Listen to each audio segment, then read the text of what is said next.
in the next panel coming up, we start to look at the future and what that holds for the ItFits-Toolkit in both research and practice. So we welcome back Christian, who will moderate this panel, and Josien again as a panel member. And we're also pleased to introduce Caroline Oehler and Sebastian Potthoff. So Caroline Oehler has spent the last 5 years researching internet interventions, and after completing her degree in psychology and training as a systemic coach, she began to wonder if there might be a viable way to incorporate new technologies into the care of mental illness. So in recent years, she's been investigating the strengths and the weaknesses of web-based interventions for depression, and has been working on the implementation of one such intervention, the ItFits-Depression tool in Germany. And Caroline's involvement in the Implement All project was as an implementation site lead that tested the ItFits-Toolkit. Sebastian Potthoff is a lecturer and a chartered health psychologist at Northumbria University in the UK. In his research, he focuses on the interaction between health psychology and implementation science. He's interested in how theories from behavioral sciences can be applied to promote the uptake of high-quality evidence-based care through healthcare professional behavior change. So within intervention design, he's interested in the role of co-designing, developing interventions to support healthcare professionals with creating and also breaking habits and routines. So welcome to Christian, Josien, Caroline, Sebastian. And please, everybody, as before, go ahead and use the Q&A function at the bottom of your screen to ask any questions. Yes, thank you, Kim. This panel is an extension of the previous one, talking about ItFits, obviously, and one of the things that I'd like to ask to the panel, to Caroline from perhaps a practice perspective, and Josien from research, quantitative, empirical perspective, and Sebastian, I'm happy that you're here as well to talk about let's say the qualitative research perspective on tools like ItFits. And I'm saying tools like ItFits because I'm also going to ask you the question about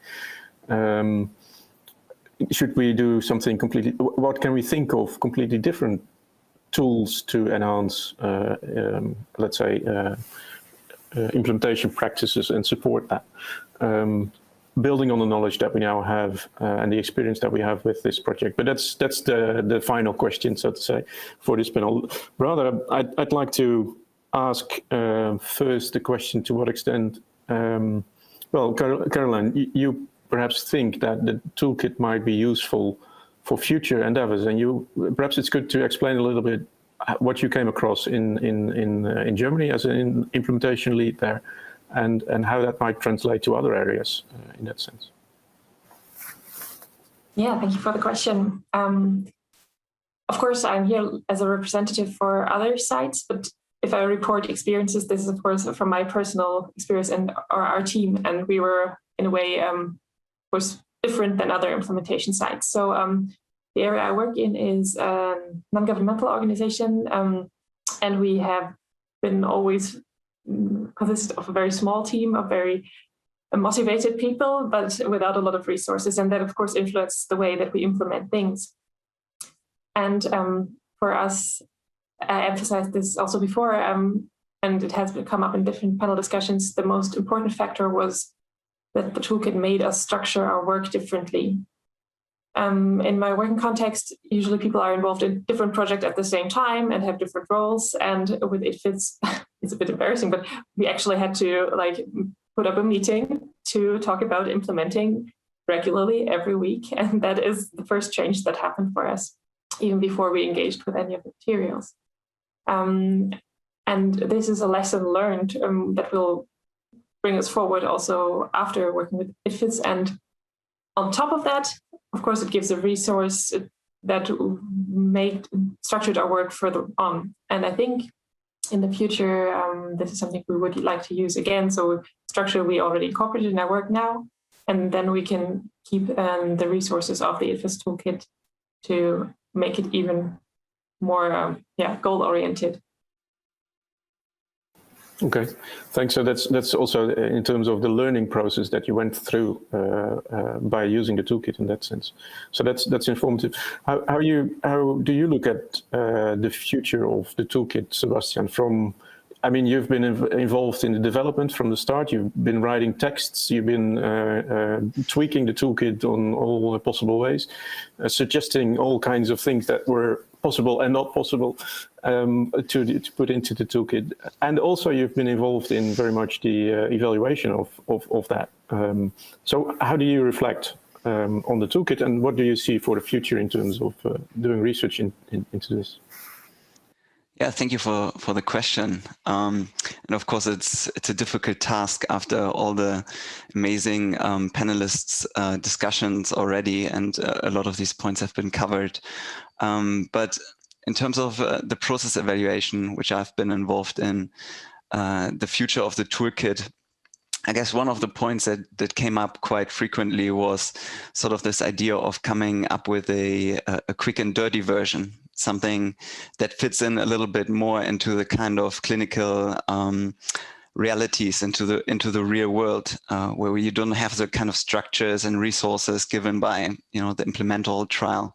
When everybody's back to normal, maybe there's not somebody who has kind of a full-time role in leading this work. So that's an interesting one. And I guess this reflection came from a lot of the teams after they've gone through the whole process of working with the toolkit. Because I think initially, in order for it to take a good effect, I think it is important for teams to engage with it, and that they do have the necessary time to kind of go through the resources, because otherwise it's very difficult for them to sort of like readjust their routines and the ways that they do the implementation work. But I think once somebody has gone through the process, and Caroline will be in a better position to reflect on that, I think actually a quick and dirty version, let's say, could be something quite feasible, where implementers actually just go through some of the main steps of the toolkit, filling in some of the required information, helping them to kind of be structured and organized about it. So that was one of the points, I guess.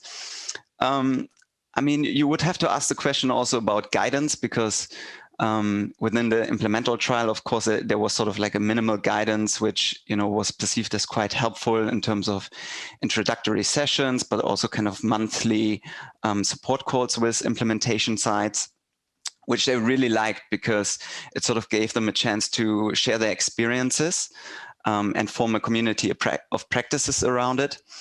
I think going forward, something that we could sort of incorporate in the toolkit is something such as case examples and things that actual experiences and journeys that implementation sites have gone through.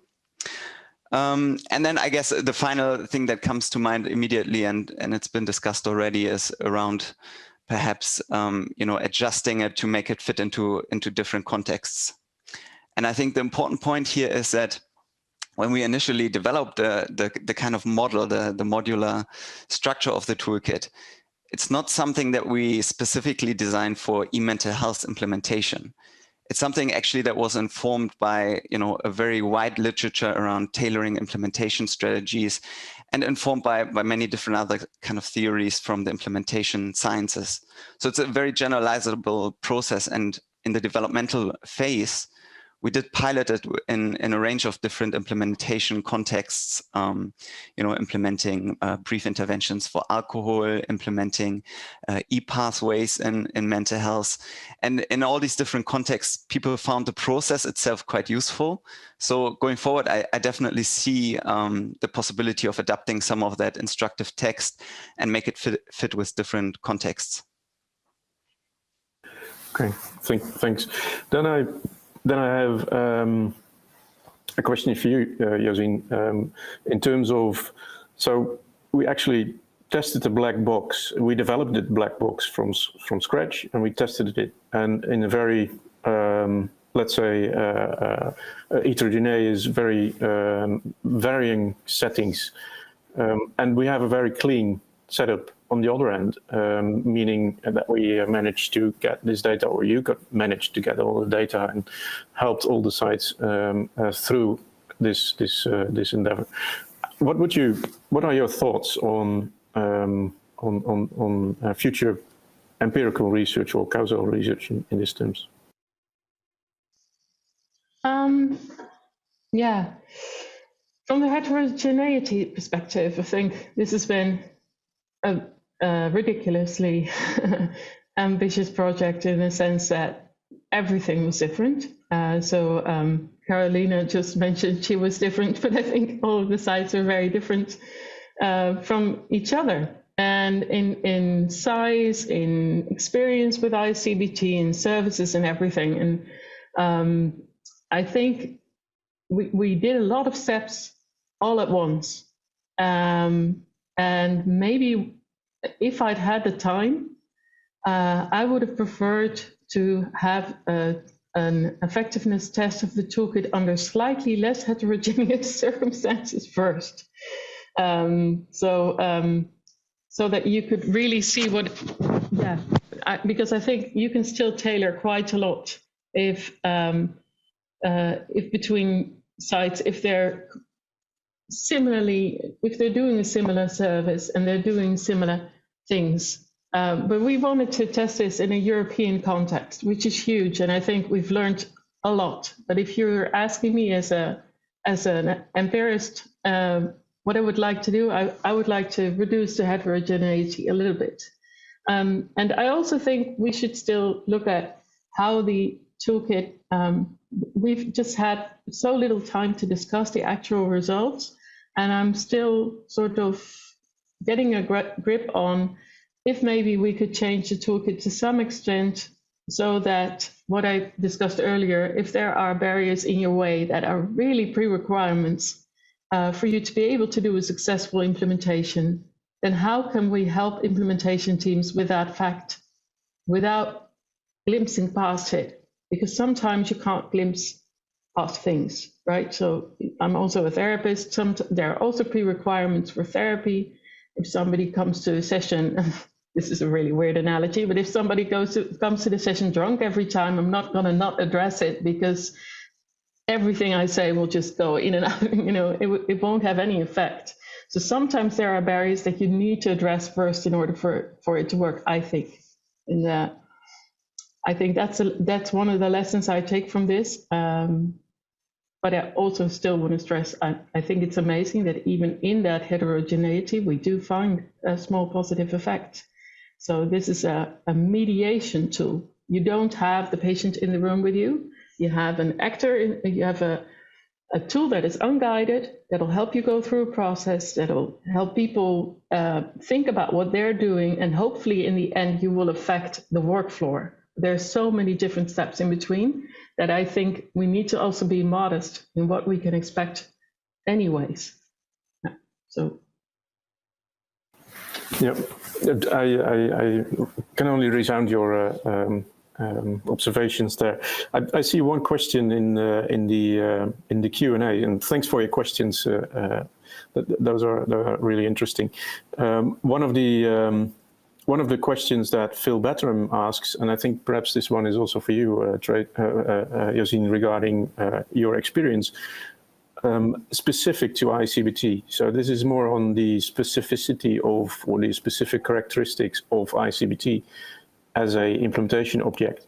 So given those challenges, Phil writes, of implementing ICBT in healthcare settings and frequently low levels of uptake and adherence in service use, should we focus, instead of delivering ICBT directly to end users, bypass existing healthcare systems? So should we focus not on delivering ICBT directly to end users, but rather through healthcare systems? What do you think? Yeah, I'm not sure if I'm ready to answer that question quite yet, but I am struggling with the fact that we found that I don't think it's a new thing, that we find it's really, really difficult to implement ICBT. So I'm still struggling with what we found case specific. Is there something about implementing ICBT that makes it really difficult? Because there's tons of things that actually get picked up on quite rapidly, even if there's no evidence base for it. So it's not that implementation is always as difficult as it seems to be for ICBT. So I don't know if I have a solution to that yet, but I do think that, for example, if you look at COVID, nobody wanted to do video calling before. We had it wasn't very successful, not at Ingis, but also I don't think at other organizations. Perhaps maybe only if there's lots of geographical distance, but if there's we had a quite readily accessible system in the Netherlands. But then COVID happened and everybody was simply required to switch to video calling, and we all did, right? So if there's a sort of a mandate, like this is just something that we're going to do and everyone's behind it, I think that helps. And I think that sort of, then patients also accept that quite readily. And I think from my own clinical experience, I think patients are generally really positive about it. And therapists who get accustomed to working with it also are very positive about it. But something needs to change first. And I'm not sure if that should be in or outside the system. I just think nothing's going to change unless this is really something that everybody's in alignment with. So there should be some alignment of sort of pre-requirements in order for it to happen. And then it can actually happen quite quickly, as we saw with video calling. Interesting, thanks. I have a question from Dean Fixen, quite interesting principle, and perhaps Sebastian, you can reflect on this. The Anna Karina principle, I have no idea, but it sounds quite, how do you say, logical. All happy families are alike, and each unhappy family is unhappy in its own way. So what do you think? And I think this might, so from the effectiveness perspective, is a bit difficult, because we saw those like quite flat lines to say, well, there is one specific organization that did, or specific site that had a major, was critically different than other sites. But the question here is, what do you think, from the qualitative view, what are the characteristics of the 2 or 3 let's say most successful organizations in this project?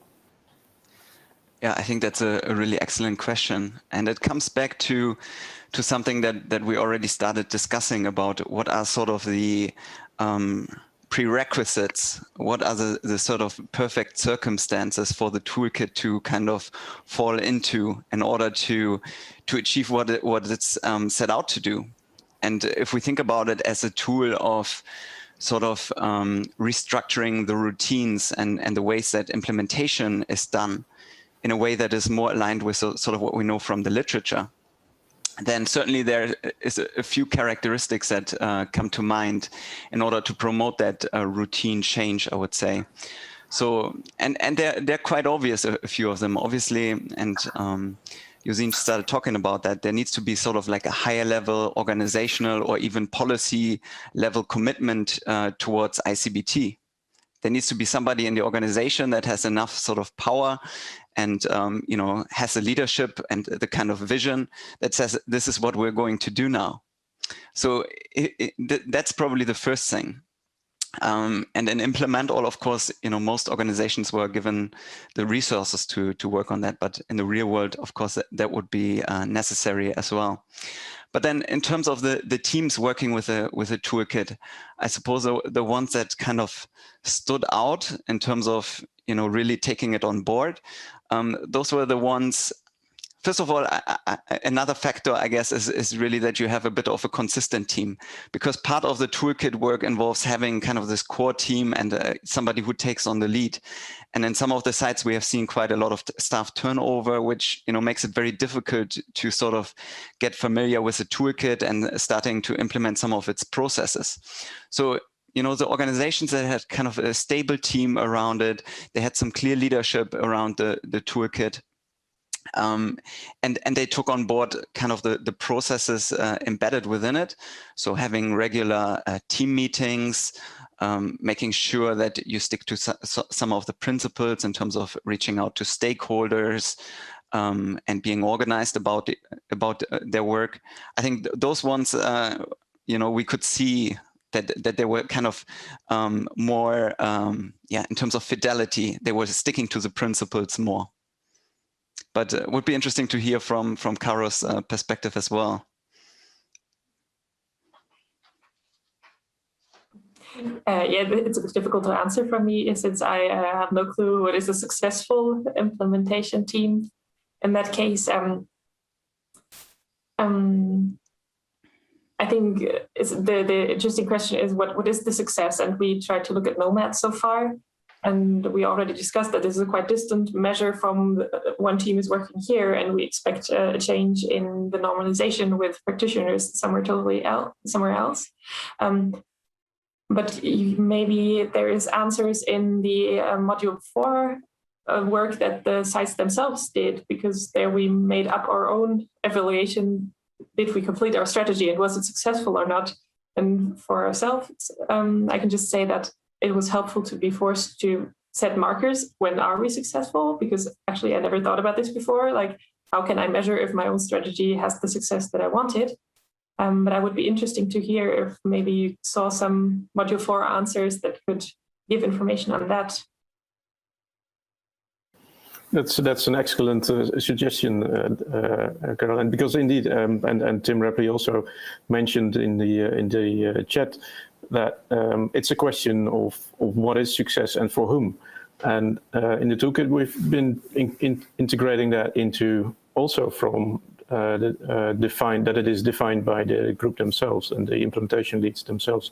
So yeah, we will definitely look and dive into that when further looking into the data in the toolkit available. So very good point. If you were to answer the question of, and I'm going to ask that to you, Caroline, as well.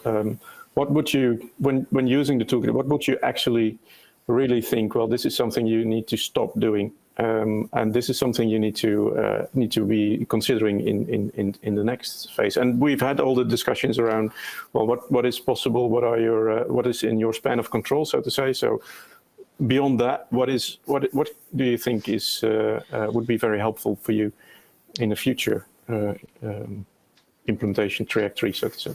Just to make sure, are you talking about changes that we in our team have to make, or that should be done in the toolkit? In the toolkit, or as a tool supporting your work as an implementer. Yeah. Mm-hmm. I think one thing was already mentioned, this not being able to jump back and forth was, especially for the first run, quite difficult, because we didn't know what we expected in the next phases or what would our steps be. So I couldn't always plan ahead for the next steps until I completed the one that I was working on right now. That made it difficult to coordinate the processes from an implementation lead perspective.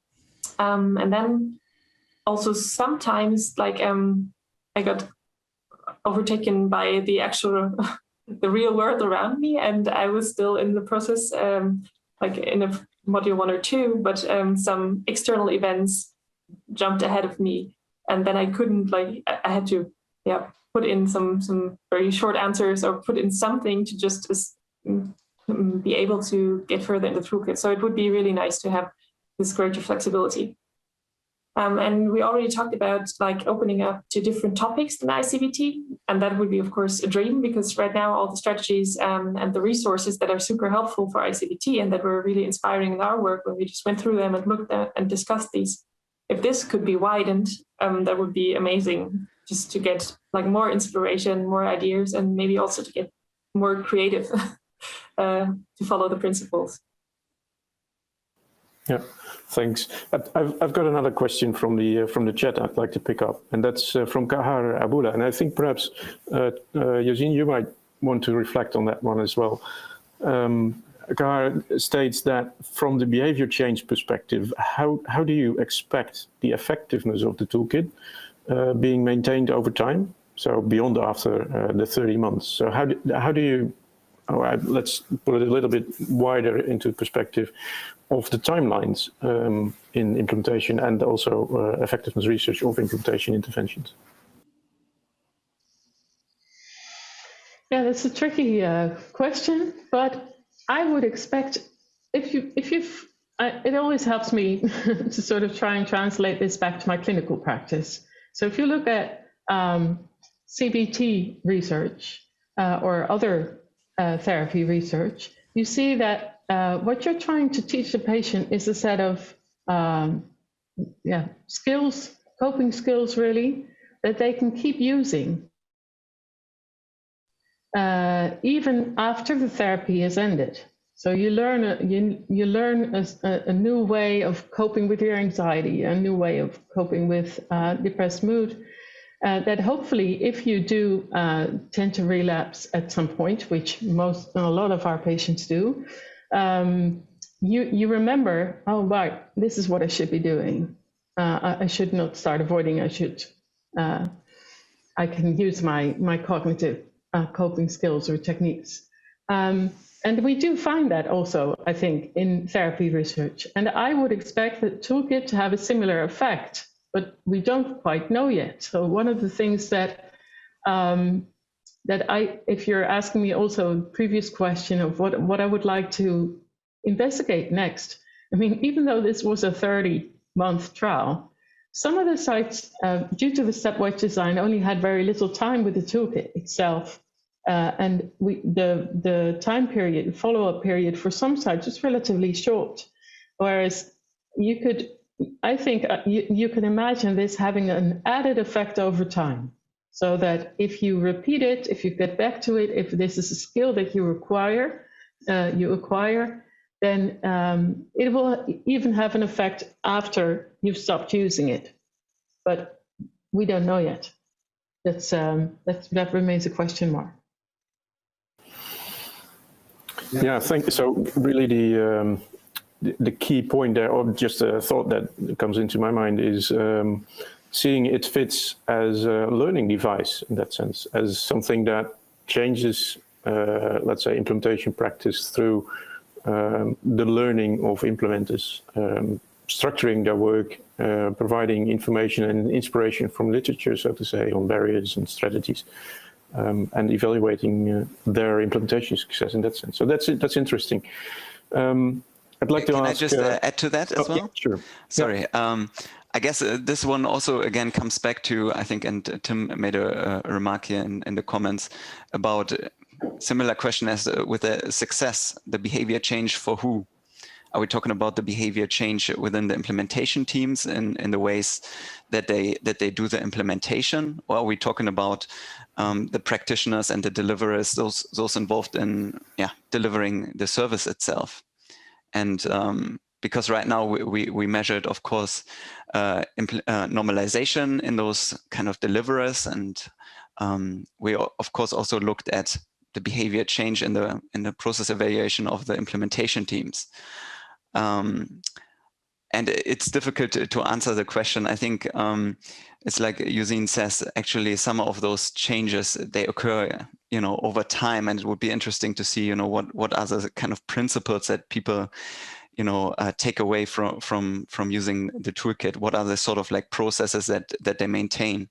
And if we compare it to kind of an e-mental health intervention as well, a lot of people engage with a mobile app and they start some sort of behavior change and then they put the app to the side, but they might still keep some of the main principles, and they might, when it comes to the toolkit, they might still have their regular core team meetings.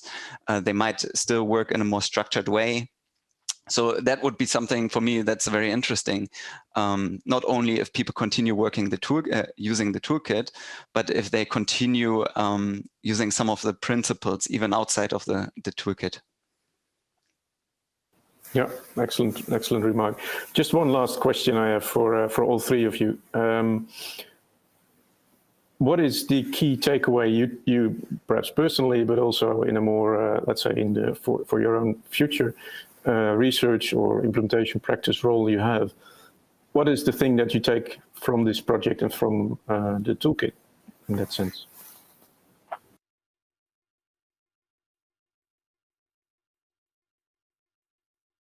Josien, can I ask you to? Oh. No, let Caroline go first. I just wanted to volunteer because mine is quite straightforward. I think the key takeaway from my work as testing the toolkit here is to invest time into structure because it's worth it, and don't try to do everything yourself, but to talk to a lot of people. That's what I will take away from the work. Yeah, I think similarly for me, I think even though it might seem really logical, I think a toolkit really made me think about how important it is to actually include the people that you're trying to change the behavior of, so the work for, in your ideas about what you would like them to do. Because I think we do tend to, because time is short and resources are short, we tend to be pragmatic and sort of think of the solutions ourselves and then just roll it out. So the top-down approach. And I really take from the toolkit that you should never forget that it is important to listen to people who are actually trying to change.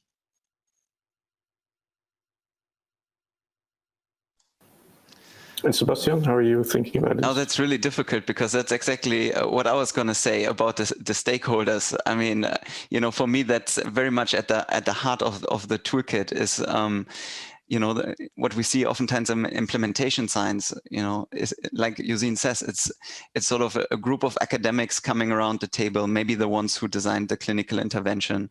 And then, you know, as a very last step, they come up with a sort of an implementation plan, how to roll it out into practice. But they might not be the ones who are actually, you know, at the front line working with the thing that they developed. So therefore, you know, involving the stakeholders in that process needs to be something very structured and something really thought through from the very get-go. And even though sometimes, you know, it can be time consuming and might not fit with your timelines and everything, you know, you do need to involve them. You can make them an active part of the implementation team, because, you know, chances are going to be much higher that they're going to buy into not only the intervention, but also the effort to make it a success and roll it out into practice. So hopefully academically, I think this is also where we're going to make an impact with this toolkit to think more about the role of the stakeholders. I think that's an important one. I really look forward to your work on the basis of this project regarding the stakeholder involvement. And I just want to end this panel not only with thanking you for your input, and not only in this panel but throughout the entire project. I mean, this was a great effort, and I want to end also with a notion by Erik, and it relates to his Erik van der Eycken Gamian, relates to his keynote yesterday. Stakeholders and do not, yeah. So what's in it for the patient in that sense, as a stakeholder as well. That might deserve some more critical thinking around that. So thanks a lot.